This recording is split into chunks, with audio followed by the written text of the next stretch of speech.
विशेष रूप से आए हुए हैं। आज के प्रेस वार्ता का जो मुख्य मकसद है वह भारतीय जनता पार्टी ने कल जो अपना संकल्प पत्र जो पूरे एनडीए की तरफ से जो जारी हुआ है उसको हम आपके माध्यम से पूरी बांका और बिहार की जनता तक पहुंचाना चाहते हैं।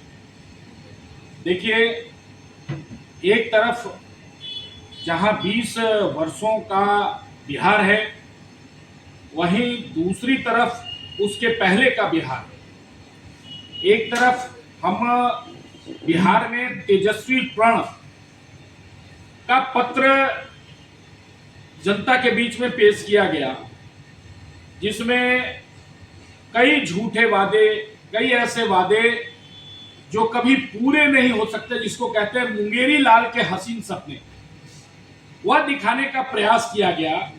वही दूसरी तरफ वास्तविकता के साथ जिन चीजों पर बिहार में डबल इंजन सरकार के द्वारा काम हो रहे हैं, जिन बातों पर, जिन विषयों पर, जिन क्षेत्रों में नीतीश जी के नेतृत्व में और केंद्र में नरेंद्र मोदी जी के नेतृत्व में डबल इंजन की सरकार लगातार बिहार का विकास कर रही है, उसकी वास्तविकता, जैसे हम 5 वर्षों में बाढ़ की समस्या से बिहार को मुक्त करें।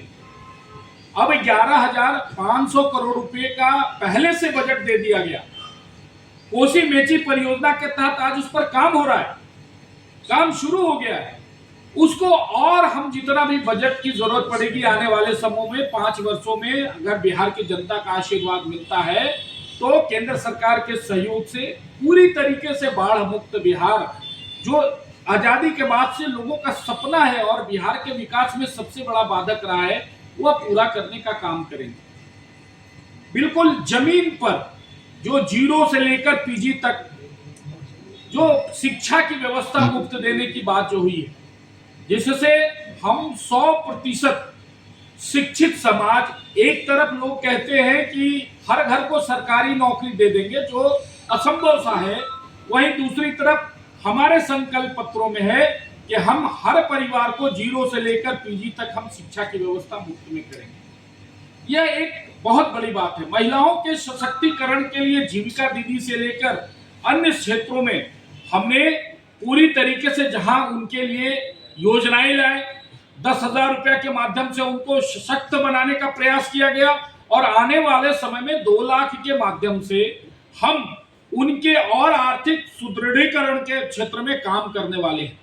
इस प्रकार से जहां आवास योजना के माध्यम से हम काम करने वाले हैं, जीडीपी दर 2005 में जब एनडीए की सरकार यहां सत्ता में आई थी तो जीडीपी दर जो है वो 79,000 करोड़ की थी, वहीं आज जीडीपी दर जो है 11 लाख करोड़ हो गई है।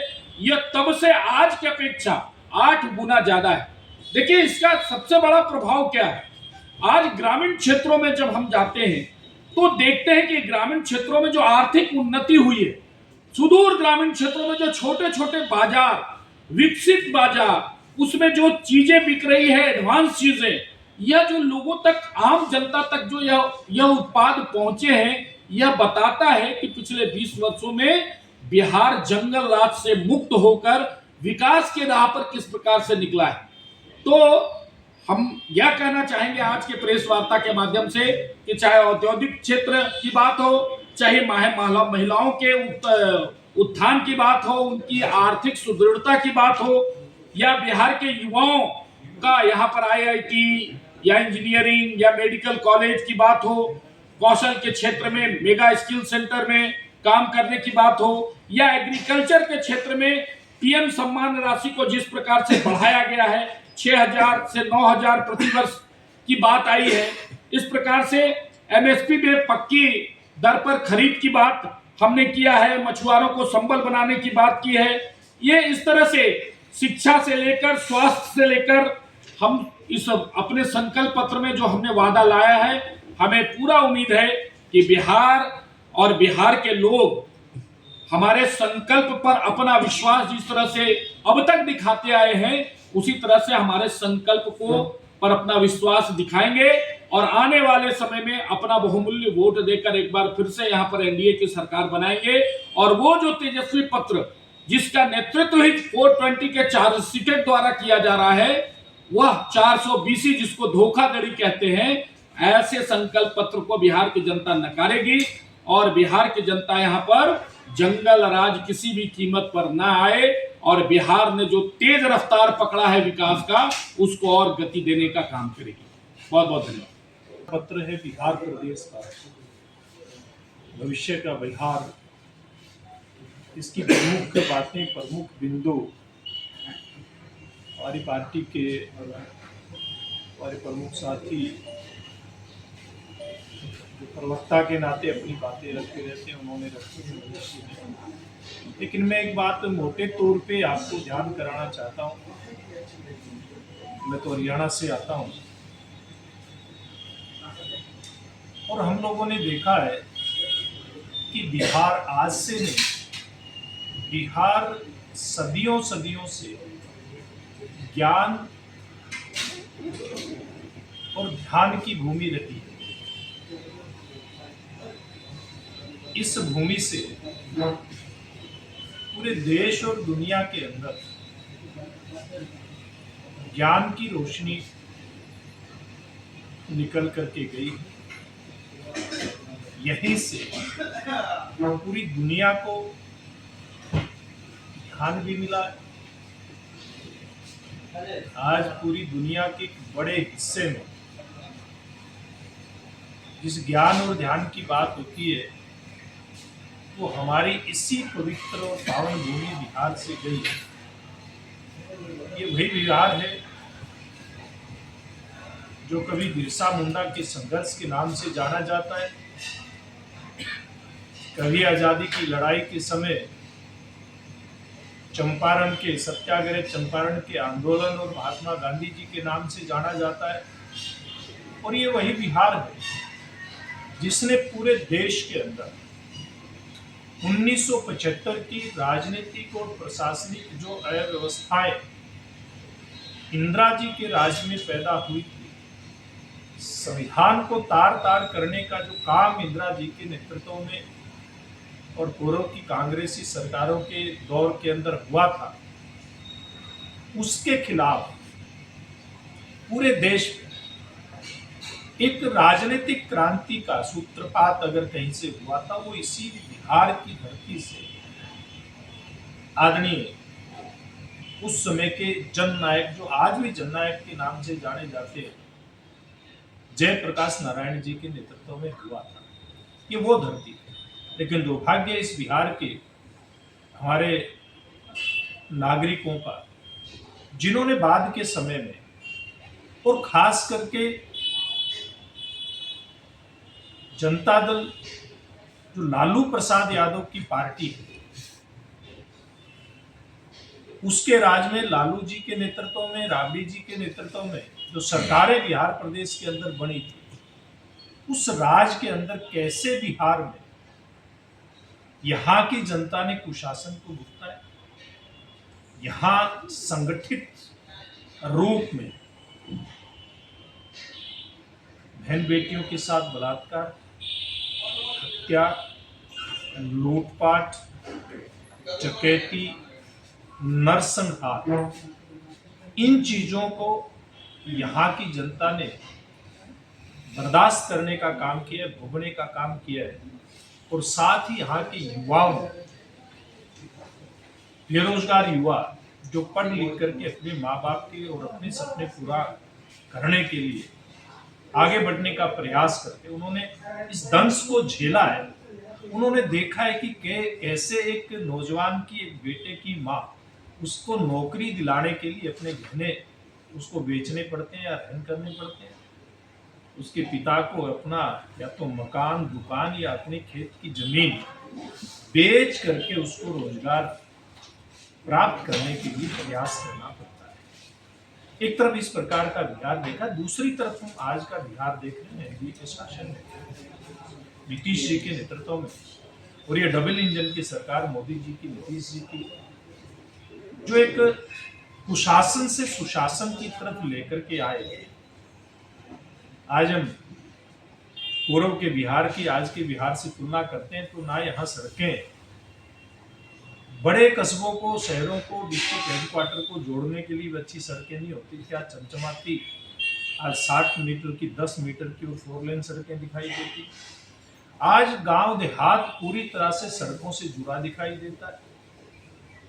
आज बाकी देश को हैरानी होती है जब पता चलता है कि बिहार के सभी गांव के अंदर 20 से 24 घंटे बिजली, और उसमें भी पूरे बिहार के गरीब व्यक्ति को, पूरे बिहार के हर व्यक्ति, हर परिवार को 125 यूनिट बिजली फ्री दी जाने का काम किया जाता है। आज देश के अंदर हैरानी होती है कि हमारी जीविका मिशन से जुड़ी बहनों को 10 लाख रुपए की सहायता किस प्रकार से हमारी सरकार के द्वारा दी जाती है। ऐसा और है, इतना ही नहीं, भविष्य के अंदर वो अपना अगर काम खड़ा करना चाहती है, जीविका मिशन के माध्यम से छोटे छोटे सेल्फ हेल्प ग्रुप बना करके हमने इस प्रकार की छोटी छोटी कोऑपरेटिव इकाइयां बना करके उसको 2 लाख रुपए की मदद भविष्य में देने का भी वायदा हमारी सरकार ने किया है। किस प्रकार से करोड़ों बेरोजगार नौजवानों को भविष्य के अंदर सरकारी रोजगार के साथ साथ निजी व्यवसाय के अंदर, निजी रोजगार के अंदर उनको लगाने की व्यवस्था हमारी सरकार सोच रही है।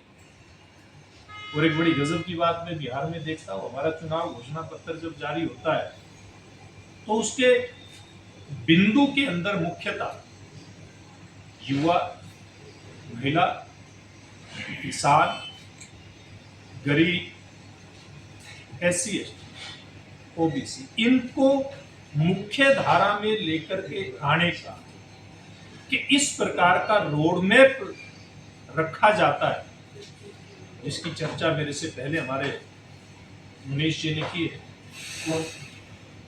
और ये देख करके बड़ी खुशी होती है कि बिहार के अंदर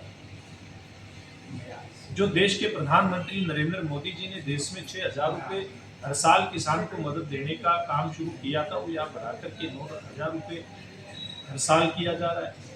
यहाँ पर हमारे किसान की जो फसलें हैं या फिर हमारे मछुआरे भाई, उनकी किसान की फसल को खरीद की पुख्ता व्यवस्था बिहार प्रदेश के अंदर हो, इस बात का प्रयास हमारी सरकार ने पूर्व में भी किया।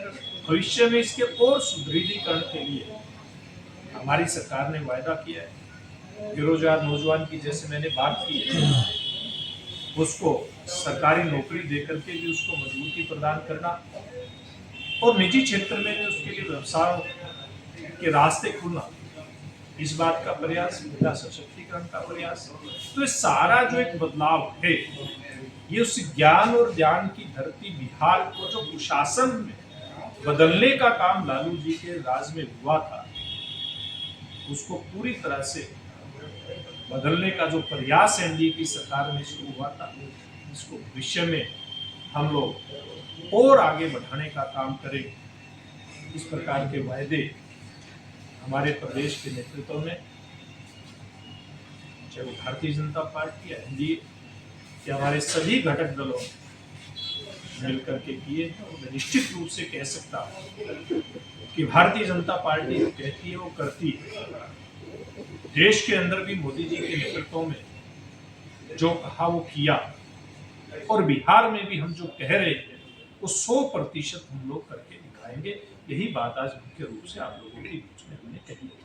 सर, छोटी छोटी गठबंधन का जब घोषणा पत्र जारी हुआ था जी, तो मुख्यमंत्री के उम्मीदवार के घोषणा के साथ साथ जो घोषणा पत्र था उसको तेजस्वी के नाम से समर्पित किया गया। जी। अगर आपके यहाँ मुख्यमंत्री के उम्मीदवार अगर घोषित किए जाते तो शायद नीतीश घोषणा के नाम से, नीतीश पत्र के नाम से आता। और एक छोटी क्वेश्चन और सर, यहाँ पर मनीष जी के द्वारा कहा गया कि पहले जीडीपी 89,000 का था, अभी 11 लाख से ऊपर है, लेकिन किसी भी प्रदेश और राज्य में लोगों की अपनी जो प्रगति होती है उसके मापदंड 2 होते हैं, प्रति व्यक्ति आय और अमीरी गरीबी। जिस पैमाने पे बिहार पूरे देश में सबसे निचले स्तर पे, इसको कैसे डिफाइन करेंगे? देखिए, पहला आपका जो सवाल देखिए, हम राष्ट्रीय राजनीति करने वाले दल हैं। आज दुनिया की सबसे बड़ी पार्टी भारतीय जनता पार्टी है और सबसे लोकप्रिय नेतृत्व और नेता नरेंद्र मोदी जी के रूप में भारतीय जनता पार्टी के पास है। तो क्या आप ऐसी या बिहार की जनता ऐसी कोई कल्पना कर सकते हैं क्या हम तेजस्वी यादव के घोषणा पत्र की नकल करेंगे? बिल्कुल नहीं। वो लोग केवल और केवल कुशासन की पहचान है। भारतीय जनता पार्टी सुशासन की पहचान है। देश के अंदर हमने सुशासन देने का काम किया है। भारतीय जनता पार्टी किसी दूसरे की नकल करके नहीं, अपने तौर तरीके से चलने वाली पार्टी है। इसलिए हम लोगों ने बिहार की जनता के सामने एक इस प्रकार का हमने वायदा रखा है। ये कोई कल्पनाशीलता नहीं। अब तेजस्वी पत्र क्या कहता है? बिहार के हर परिवार को नौकरी देंगे। मैं आपसे ही सवाल करता हूं, पत्रकार मित्रों और पत्रकार मित्रों के माध्यम से बिहार की जनता से मैं एक ये सवाल उनके बीच में रखना चाहता हूं और जवाब आपको चुनाव के समय वोट डालते समय देना होगा। क्या ऐसा संभव है जो तेजस्वी यादव ने बिहार में नौकरी देने के लिए वायदा किया है, परिवार को नौकरी?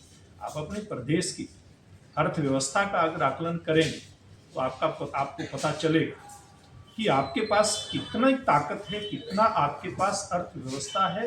सब बेरोजगार नौजवानों को हर घर के अंदर नौकरी देने के लिए कितना आपने जो वायदा किया उसमें से व्यवस्था निकल कर के आई। इसलिए उनकी नकल करने की हमें जरूरत नहीं है। हम अच्छी तरह से, यानी कि भारतीय जनता पार्टी चीज अच्छी तरह से समझती है उसको क्या करना है और क्या कहना है। जैसे मैंने पहले कहा, हम जो कहते हैं वही करते हैं और जो करते हैं वही बाद में बताते भी हैं। अगली बात आपने जो कही है, निश्चित रूप में बिहार के बारे में जो आपने बात कही उसके ऊपर भारतीय जनता पार्टी से ज्यादा गंभीरता से तो कोई विचार कर ही नहीं रहा है। हमने इस अर्थव्यवस्था जो प्रति व्यक्ति आय या प्रति परिवार जो आय उसको बढ़ाने की दिशा में हम बाद में कदम नहीं उठा रहे, हम चुनाव से पहले कदम उठा करके चले। कैसे हमने बिहार की जो एक, जिससे अर्थव्यवस्था के ऊपर बड़ा एक मजबूत प्रभाव पड़ता है, बेरोजगार नौजवान को रोजगार देने का, उसमें पारदर्शिता हम लेकर के आए। उसमें से सारी जो भी इन्होंने लोगों की नौकरियों को बिक्री के ऊपर छोड़ दिया था, वो सारी व्यवस्था खत्म करके मेरिट पे रोजगार दिया।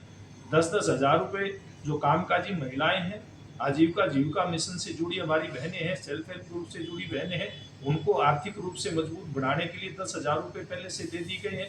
भविष्य के अंदर ये अपने कामकाज को खड़ा करना चाहती है। ये केवल घोषणा नहीं है, ये केवल वादा नहीं है, ये उस वायदे को पूरा करने का पक्का इरादा है कि जो भी बहनें इस व्यवस्था से जुड़ेंगी 2 लाख रुपए उनको देने का हम लोग काम करेंगे। आज किसान को 6,000 से बढ़ा करके 9,000 रुपए देना। देखिए, सारे जो एक एक करके इन बिंदुओं के ऊपर हम चर्चा करते हैं, निश्चित रूप से बिहार के प्रति व्यक्ति की आय को बढ़ाने की दिशा में एक बहुत बड़ा कदम मैं इसको मानता हूं और इसके परिणाम आपको भविष्य में बिहार प्रदेश के अंदर दिखाई देने वाले हैं। Thank you.